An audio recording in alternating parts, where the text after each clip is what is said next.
اولئک هم الصادقون، یہ سارے ہی سچے ہیں،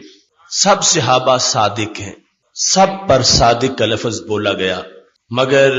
حضرت ابو بکر وہ ہیں جن کو صدیق کہا گیا۔ صادق سے صدیق بڑا مرتبہ ہے، اور اولئک هم الصادقون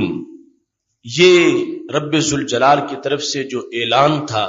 اس سے اس بات کو واضح کیا گیا کہ جب سارے صادق ایک شخص پہ اکٹھے ہو جائیں تو اس شخص میں سارے صادقین کی صداقت اکٹھی ہو جاتی ہے۔ تو سید عالم نور مجسم شفیع معظم صلی اللہ علیہ وسلم کے وصال کے بعد سارے صادقین نے مل کر حضرت صدیق اکبر رضی اللہ تعالی عنہ کو اپنا قائد منتخب کیا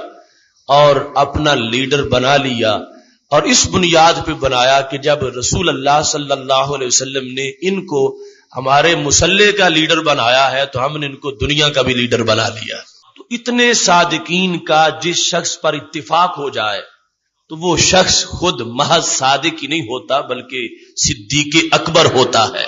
صادق سے صدیق کا مقام بڑھا ہے، اور صدیق پھر عام صدیق نہیں، صدیق اکبر۔ تو حضرت ابوبکر صدیق رضی اللہ تعالی عنہ آپ کی ایمانی حیثیت یہ ہے کہ وہ صحابہ جن کو آسمان رشد و ہدایت کا ستارہ کہا گیا، وہ سارے اپنے ایمان کا قبلہ جس کے قبلہ ایمان کی طرف کرنے والے ہیں وہ حضرت صدیق اکبر رضی اللہ تعالیٰ عنہ کی ذات گرامی ہے۔